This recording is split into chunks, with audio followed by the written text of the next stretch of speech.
Vidya Bharati study channel को मु स्वागत जनाऊँगी बंधु माने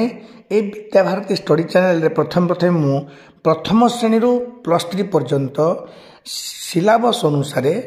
वीडियो छाड़ुली किंतु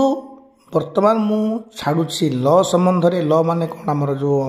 वकिलाती संबंध किसी से रिलेटेड टॉपिक्स छाड़ुची कारण पेशारे मु जने वकील तद्व्यतीत दीर्घ वर्ष हेब मु शिक्षा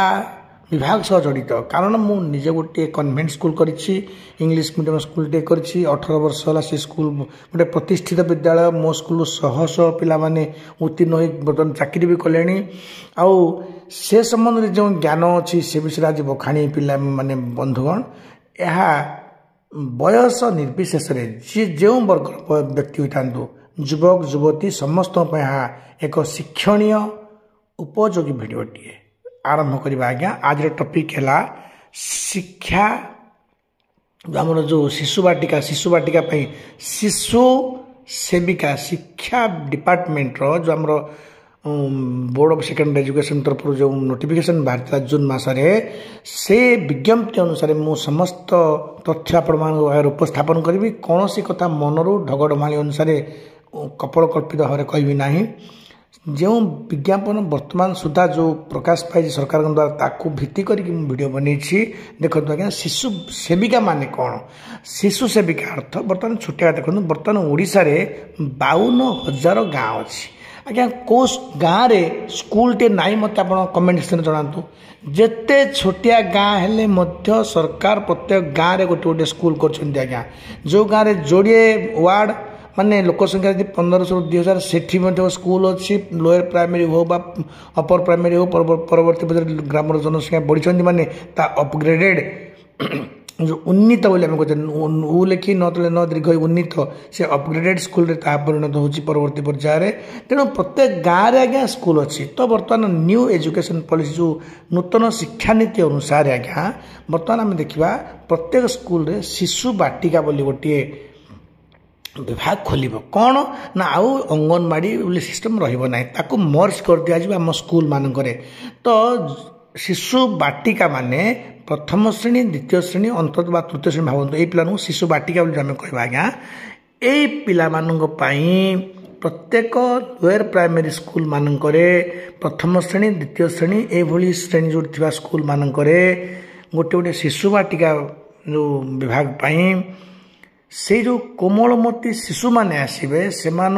परिवेश स्कूल रो परिवेश खाप खुआबे पिला केमतिका से परिवेश केमती परिचित करे आस्ते आस्ते गोटे फिलियल अफेक्शन गोटे family like atmosphere filial affection द्वारा वात्सल्य ममता द्वारा गोटे पारिवारिक परिवेश परिवार गोटे परिवेश सृष्टि कर दिया क्या द्वारा ना शिशु सेविका द्वारा पिलाटी आसुच्छी धरतु आज्ञा 4 वर्ष गोटे छुआटे पेंट रे झाड़ा परिस्रा हो जाऊँगी से कांदुची मु स्कूल जी ना बोली मध्याह्न भोजन जो मिड डे मिल्स मिलूँ खाଇବା समय से हाथ धोई पारना दूर जाकि पानी आणिकी टैप लगी धोयापाई भय लगुच ठिया एकुटिया कांदुची भोक लगे कही पारना मत व्यक्त कर मत सार भोक लगे कारण से देखुची यार मैंने सब कौड़ नुआ नुआ पिला आउ नुआ नुआ सब स्त्री पुरुष ठिया सब किए भय कर कहूनी ए पिला मानंकु शिक्षा परिवेश सह स्कूल रो परिवेश सह पूरा खाप खुआई केमती से चलिबे से भली एक परिवार रो गोटे फैमिली लाइक आटमोस्फेयर मान गोटे पारिवारिक परिवेश सृष्टि करने पाई एमानकु नियुक्ति दिया जिवो बोली सरकारंकर आभिमुख्य लाइता तो सरकार कहले जे माने शिशु सेविका पोस्ट रे नियुक्ति पाइबे तो देखा कि गोटे स्कूल के जन रे ना सरकार गाइडलाइन लिखाई आज्ञा जदि कौन सी श्रेणी रे 30 रु 100 पिला अछंती 30 रु 100 पिला अछंती ताले सेठी गोटे शिशु सेविका रहिबे अधिक अछंती टिके बढ़िले आउ शिशु सेविका रहिबे तो केउ मान को नियुक्ति मिलियो जेउठी स्कूल अछि जो गोटे गाँव जो वार्ड रे स्कूल अछि से वार्ड रो जने इच्छुक प्रार्थी कारण यहाँ तो समस्त संपूर्ण भाव महिला मैंने रही ना ये पुरुष मैंने रही से प्रार्थी बोली प्रार्थी न कही मुझे प्रार्थी बोली कहली से प्रार्थी आवेदन बा निवेदन एप्लिकेशन देवे आ संपूर्ण भाव जो स्कूल मैनेजिंग कमिटी जो स्कूल मैनेजिंग कमिटी जो एसएमसी स्कूल मैनेजिंग कमिटी उपर यह निर्भर करे एथिरे मध्य गोटे गाइडलाइन लिखाई आज्ञा स्कूल मैनेजिंग कमिटीर कौन जदि सभ्यंकर कौन संपर्क माने पूरा निबिड़ संपर्क थी रक्त संपर्क थी व्यक्ति सी आप्लाय करें ना जदि जी आवेदन कर आवेदनकारिणी से अंचल एमएलए ददा बा माने बापा ताले सी आप्लाय करें ना एमएलए बा चेयरमैन एमती लोक आप्लाय करें ना संपूर्ण भाव आप गाइडलाइन पढ़ंतु तो एमाने गोटे गाँव जो वार्ड रे स्कूल टी प्रतिष्ठित से वार्ड रो कौन जड़े व्यक्ति माने कौन प्रार्थी ही से स्कूल पाई से शिशु बाटिका पाई शिशु सेविका भावे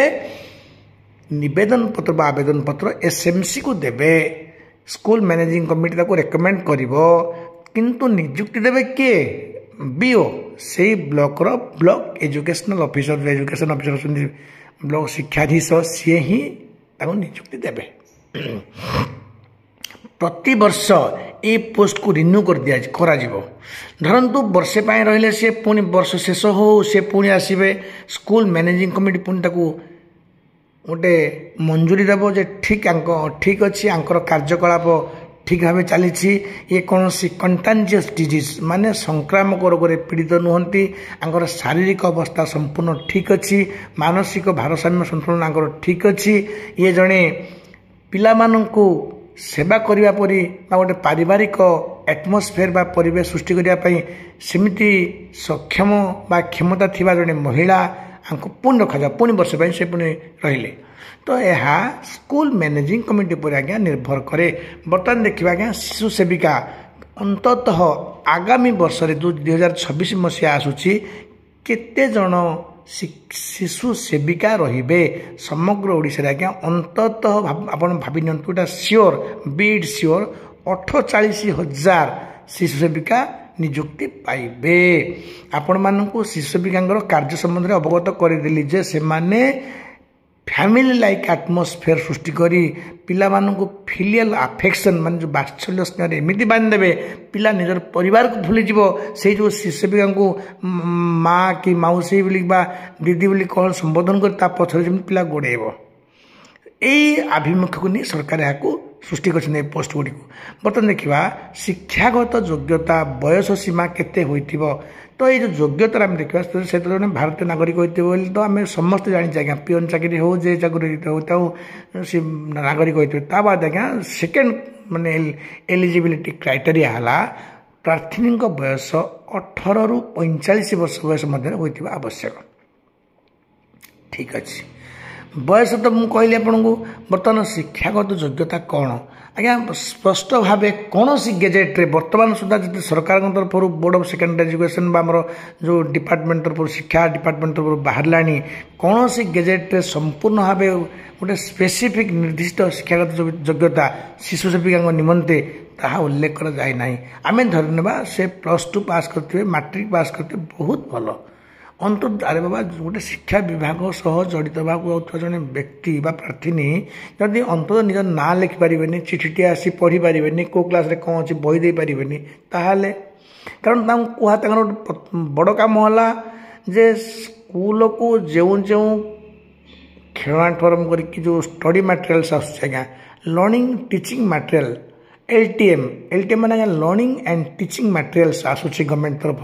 ताकू से सजेगी रखिए पिला मानू से जो learning teaching and materials acquainted करेबे परिचित करेबे पिला मानू बही देबे बही पढ़े माने बही ए बहीटा ए विभाग ए बहीटा एमती बुझे पिला मानू विभिन्न प्रकार खेल सामग्री सहित परिचित करेबे तेणु से जी ज्ञान अंततः मैट्रिक पास करने दरकार ना दरकार केवल खाली 18 रु 45 वर्ष समय सीमा रे अच्छी तेणु एलिजिबिलिटी क्राइटेरिया मुझे फुलफिल कर ठीक नुहे यही जो शिक्षागत योग्यता मार थी दरकार जे सी अंततः 10वीं पास करथिबा दरकार यहाँ गोटे है बयस सीमा कहली बर्तमान दरमा केते दरमा आज्ञा दरमाटा हूँ फिक्सड सैलरी 3,000 टଙ୍କା मासिक 3,000 टଙ୍କା दरमा मिल एत व्यतीत मैटरनिटी लिव अच्छी जदि निजर माने କର୍ମକ୍ଷେତ୍ର ରେ ଯଦି ସେଇ ଯେଉଁ ମହିଳା ବା ପ୍ରାର୍ଥିନୀ ଜଣକ ଗର୍ଭବତୀ ହୁଅନ୍ତି ତାଙ୍କ ମାନେ ସେଇ ଚାକିରି ସମୟ ଭିତରେ ତ ସିଏ କିଛି ଦିନ ପାଇଁ ଛୁଟି ନେଇପାରିବେ ତାକୁ ମାଟର୍ନିଟି ଲିଭ୍ କହନ୍ତି ଇଏ ଗଲା କିନ୍ତୁ ଲଗାତାର ଛୁଟି ସେ ନେଇପାରିବେ ନାହିଁ ଏଇ ମାଟର୍ନିଟି ଲିଭ୍ ବ୍ୟତୀତ ସେ ଅନ୍ୟ କୌଣସି କ୍ଷେତ୍ରରେ ନେଇପାରିବେ ନାହିଁ କ'ଣ କରିବେ ମୋର ଆସୁନି ଗୋଡ଼ ଭାଙ୍ଗିଗଲା ଛୁଟି ତ ନେବେ ହିଁ ନେବେ ନା ଲଗାତାର ଛୁଟି 10 ଦିନ 15 ଦିନ ନେବେ ନହେଲେ ଆସିବେ କେମିତି ଆସିବେ କିନ୍ତୁ ତାଙ୍କ ସବଷ୍ଟିଚ୍ୟୁଟ୍ ମାନେ ତାଙ୍କ ବିହାଫରୁ ଜଣେ ଆସିକି ଏଠି ସେଇ 10 ଦିନ କାମ କରିବ ସେମିତି ମଧ୍ୟ ସିଷ୍ଟମ୍ ଅଛି ଗଭର୍ଣ୍ଣମେଣ୍ଟର ଆଉ ଏ ସମସ୍ତ ମାନେ କ'ଣ ସ୍କୁଲ ମ୍ୟାନେଜିଂ କମିଟି ଉପରେ ହିଁ ନିର୍ଭର କରୁଛି ସ୍କୁଲ ମ୍ୟାନେଜିଂ କମିଟିର ଯେଉଁ ସଦସ୍ୟମାନେ ସଭାପତି ଥିବେ ସେମାନେ ସମସ୍ତେ ସ୍ଥିର କରିକି ଲେଖିକି ଜଣାଇବେ ବିଓଙ୍କୁ ଯେ ଆମେ ଏଇ ବର୍ଷକର କାର୍ଯ୍ୟକଳାପରେ କାହାର ପ୍ରାର୍ଥିନୀଙ୍କର ଆମେ ସନ୍ତୁଷ୍ଟ ତେଣୁ ପୁନର୍ବାର 1 ବର୍ଷ ପାଇଁ ତାଙ୍କର କାର୍ଯ୍ୟସୀମାକୁ ଧାର୍ଯ୍ୟ କରାଯାଉ ଲେଖିକି ଯେଉଁ ପଠାଇବେ ରିନ୍ୟୁଆଲ୍ କରିକି ତାହା ସମ୍ପୂର୍ଣ୍ଣ ସ୍କୁଲ ମ୍ୟାନେଜିଂ କମିଟି ଉପରେ ହିଁ ନିର୍ଭର କରେ ତେଣୁ ଆମେ ଜାଣିଲେ ଶିଶୁ ସେବିକା ପାଇଁ ବାହାରିବ ଯେଉଁ ଚାକିରି ପୋଷ୍ଟ ବାହାରିବ 48,000ରୁ କମିବ ନାହିଁ 3,000 ଟଙ୍କା ଦରମା ବୟସ ସୀମା ହେଉଛି 18ରୁ 45 ଏବଂ ସେମାନଙ୍କର ଶିକ୍ଷା ଯୋଗ୍ୟତା ନିର୍ଦ୍ଦିଷ୍ଟ ନଥିଲେ ମଧ୍ୟ ଆମେ 10ମ ପାସ୍ କରିଥିବା ଆବଶ୍ୟକ କାମ ହେଉଛି କ'ଣ ନା ଏକ ଶୈକ୍ଷିକ ଚେତନା ସ୍ନାତ ପରିବେଶ ପାରିବାରିକ ପରିବେଶ ଯେମିତି ପିଲା ଭାବିବ ଇଏ ହେଉଛି ମୋ ବୋଉ ଇଏ ମୋ ମାଉସୀ କିମ୍ବା ମୋର ବଡ଼ ମା ଇଏ ବା ମୋର ଖୁଡ଼ି ଇଏ ମୋ ପରିବାର ମୋ ଖୁଡ଼ି ମୋତେ ଯେମିତି ମାନେ ମୁଁ ଝାଡ଼ା ବସିଲେ ଶୌଚ କରିଦେଉଛନ୍ତି ମୋର ସିଙ୍ଘାଣି ପୋଛି ଦେଉଛନ୍ତି ମୋତେ କାଖେଇ ବୁଲାଉଛନ୍ତି ସେଇ ପରିବେଶ ଗୋଟେ ସୃଷ୍ଟି କରିବେ ଶୈକ୍ଷିକ ପରିବେଶ ସୃଷ୍ଟି କରିବେ ପାରିବାରିକ ପରିବେଶ ସୃଷ୍ଟି କରିବେ ଏଇଟା ହେଉଛି ତାଙ୍କର ଲକ୍ଷ୍ୟ କାହାର ସରକାରଙ୍କ ଲକ୍ଷ୍ୟ ହେଉଛି ଏଇଟା ଏଇଥିପାଇଁ ହିଁ ଜଣେ ଜଣେ ଶିଶୁ ସେବିକା ନିଯୁକ୍ତି ପାଇବେ ତ ବନ୍ଧୁଗଣ ଆମେ ସମସ୍ତେ ଆଜି ବିଚାର ମାନେ ଏଇ ଭିଡ଼ିଓରେ ଡିସ୍କସନ୍ କଲେ ଯେ କ'ଣ ହେବା କଥା ଶିଶୁ ସେବିକା ପାଇଁ ଯୋଗ୍ୟତା ଦରମା କେତେ ଏବଂ ତାଙ୍କର ନାଁ କେମିତି ରିନ୍ୟୁଆଲ୍ ହେବ ସବୁ ବୁଝିଲେ ତେଣୁ ବନ୍ଧୁଗଣ ମୁଁ ଏତିକିରେ କହି ମୋ ଭିଡ଼ିଓ ଷ୍ଟପ୍ କରୁଛି ସବସ୍କ୍ରାଇବ୍ କରିବେ